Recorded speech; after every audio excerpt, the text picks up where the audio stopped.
Bismillah, Assalamualaikum warahmatullahi wabarakatuh. Ya, perkenalkan, nama saya Rosna ini berasal dari SMP Negeri 3 Pangale, Kabupaten Mamuju Tengah, Provinsi Sulawesi Barat. Ya, pada pertemuan kali ini saya akan memaparkan tentang ketergantungan antar ruang. Ya, kemudian materi yang mau kita bahas adalah tentang ketergantungan antar ruang dilihat dari konsep ekonomi. Nah, konsep ekonomi itu kan ada tiga ya. Yang pertama ya ada produksi, kemudian yang kedua ada distribusi, kemudian yang ketiga ada konsumsi ya. Jadi ini adalah tiga faktor ekonomi. Kemudian apa sih tujuan pembelajaran ini? Ya, tujuan dari pembelajaran ini adalah yang pertama ya siswa dapat mengetahui definisi produksi, kemudian ya, siswa dapat mengetahui definisi distribusi, kemudian siswa dapat mengetahui definisi konsumsi. Ya. Oke, baiklah kita masuk pada materi pertama. Ya, materi pertama adalah ya, definisi produksi. Ya, apa sih sebenarnya definisi produksi itu? Ya, definisi produksi adalah ya kegiatan menciptakan atau menambah kegunaan suatu barang atau jasa ya sehingga lebih bermanfaat dalam memenuhi kebutuhan ya. Kemudian ya, adapun tujuannya ya. Tujuan dari kegiatan produksi ya. Yang pertama tujuannya adalah ya menghasilkan barang atau jasa, ya memperluas lapangan kerja, ya kemudian memenuhi kebutuhan pasar, ya kemudian ya produsen ya dapat mencari keuntungan sebesar-besarnya. Ya, jadi itu adalah tujuan dari kegiatan produksi. Ya, selanjutnya adalah kita masuk kepada faktor-faktor produksi ya. Ada 4 faktor produksi ya. Yang pertama ya ada faktor berasal dari alam ya. Kemudian yang kedua ada faktor berasal dari tenaga kerja. Kemudian yang ketiga ada faktor berasal dari modal ya.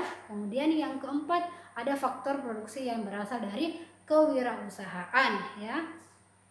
Kemudian 4 faktor yang saya sebutkan tadi itu adalah ya faktor mutlak untuk bisa terjadinya proses produksi ya.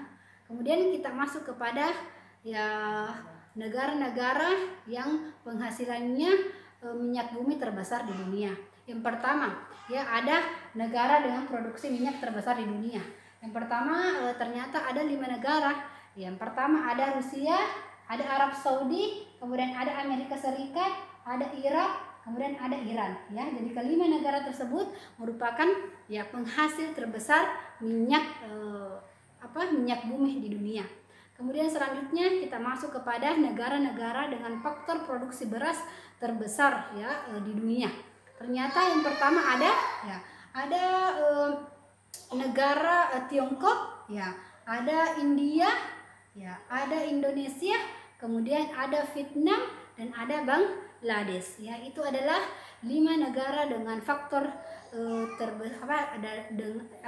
negara dengan hasil terbesar di dunia ya. Kemudian ada kita masuk kepada penghasil kelapa sawit terbesar di dunia ya. Penghasil kelapa sawit terbesar di dunia ternyata ada Indonesia ya. Ternyata Indonesia masuk ya penghasil terbesar. Kemudian yang kedua ada Malaysia ya.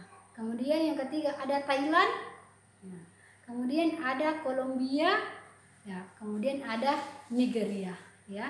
Itu adalah 5 negara penghasil kelapa sawit terbesar di dunia ya. Selanjutnya ya ada penghasil kayu bundar ya. Penghasil kayu bundar terbesar di dunia ya. Yang pertama negara apa saja itu ya? Yang pertama ya ada negara apa ini? Ada negara Amerika Serikat ya. Kemudian ada negara India, kemudian ada negara Tiongkok ya. Kemudian ada negara Brasil, kemudian ada negara Kanada ya. Ini adalah negara dengan produksi kayu bundar terbesar di dunia. Kemudian kita masuk kepada ya negara-negara dengan penghasil daging ya terbesar di dunia ya. Jadi ini adalah konsumen ya masyarakat ya, termasuk salah satu konsumen terbesar masyarakat. Ternyata negara apa saja ya yang menghasilkan daging ya yang terbesar di dunia ya? Ternyata ada Amerika Serikat, ya. Lagi-lagi Amerika Serikat, kemudian ada Brazil, ya, kemudian ada Tiongkok, ya, dan ada India, kemudian ada Argentina, ya, itu. Kemudian selanjutnya kita masuk kepada ya negara-negara penghasil perikanan tangkap di laut terbesar, ya. Ya. Jadi ternyata ya Indonesia juga masuk ya ini, ya. Salah satunya adalah Indonesia ya dengan penghasil ikan terbesar di dunia. Ya, kemudian ada Amerika Serikat, ya. Kemudian ada Tiongkok, ya. Kemudian ada Rusia, kemudian ada Jepang, ya. Selanjutnya ya kita ya itu adalah negara-negara dengan penghasil kebutuhan manusia terbesar di dunia, ya. Kemudian kalau kita ditanya ya kenapa sih kegiatan antar ruang, ya, antar negara atau ketergantungan antar negara itu bisa terjadi, ya karena memang ya setelah kita tadi melihat paparan yang saya kemukakan tadi, ya ternyata ya tidak semua ya negara ya mampu memproduksi semua barang atau jasa yang dibutuhkan.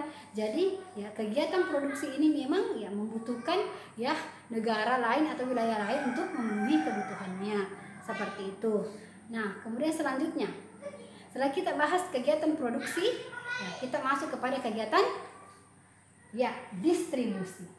Ya, apa sih sebenarnya itu distribusi? Ya, distribusi adalah kegiatan yang dilakukan oleh orang atau suatu badan untuk menyampaikan suatu barang atau jasa ya dari produsen ke konsumen yang membutuhkannya. Ya, jadi itu adalah definisi distribusi, menyampaikan ya suatu barang ke daerah lain. Kemudian salah satu aktivitas penting dari kegiatan ekonomi adalah distribusi barang. Ya, ini adalah distribusi barang, salah satu kegiatan penting dalam kegiatan distribusi. Ya, karena ya distribusi barang ini menjadi faktor penting ya untuk ketersediaan barang ya di berbagai daerah ya, sehingga dapat memenuhi kebutuhan masyarakat ya setempat. Ya, kemudian kita masuk kepada faktor pendorong dan penghambat ya kegiatan distribusi. Yang pertama kita bahas adalah ya faktor pendorong distribusi. Apa sih sebenarnya faktor pendorong distribusi? Ya, yang pertama ya ada ketersediaan barang ya dan jasa, ya, kemudian atau ketersediaan pasokan barang, ya. Kemudian yang kedua harus ada alat angkut ya untuk memenuhi transportasi yang memadai. Kemudian yang ketiga ya infrastruktur distribusi memadai ya seperti jalan raya ya, harus ada jalan raya untuk dilewati orang ya. Kemudian yang keempat ya harus biaya pengangkutan itu cukup murah. Ya, kalau misalnya mahal itu akan menghambat kegiatan ya distribusi ke daerah lain. Ya, selanjutnya ya setelah kita bahas faktor pendorong, ya kita bahas faktor penghambat. Apa sih faktor penghambat kegiatan distribusi?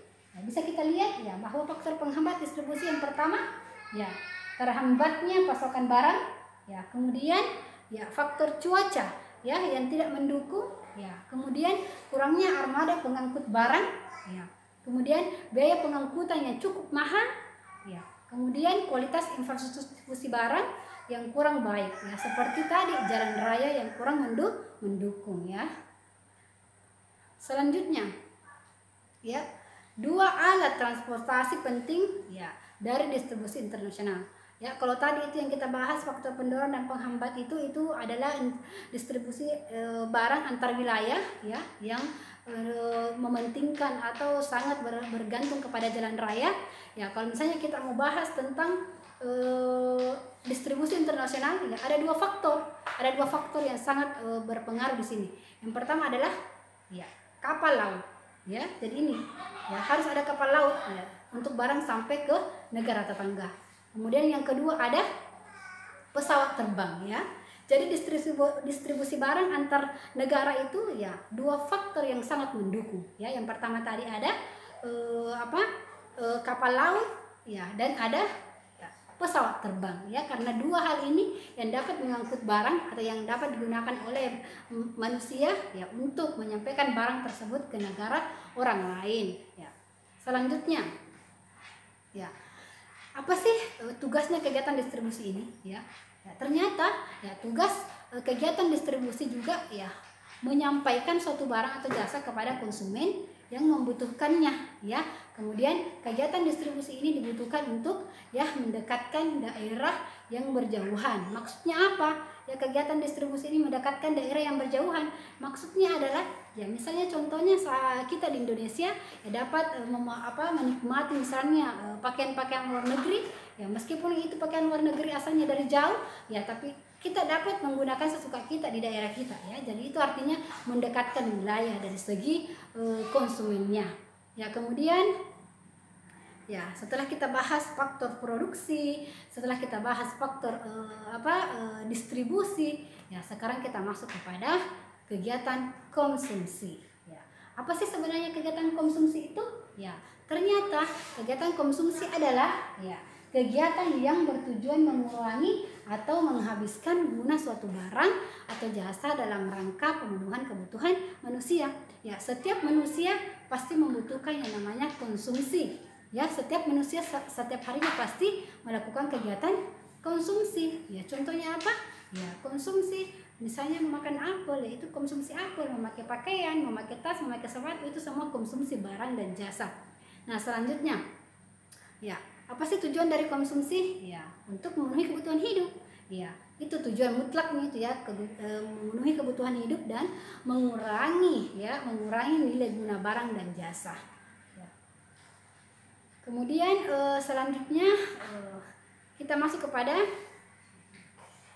ciri benda konsumsi antara lain sebagai berikut ya. Jadi ciri-ciri benda konsumsi yang dikonsumsi oleh manusia, ciri-cirinya yang pertama ya.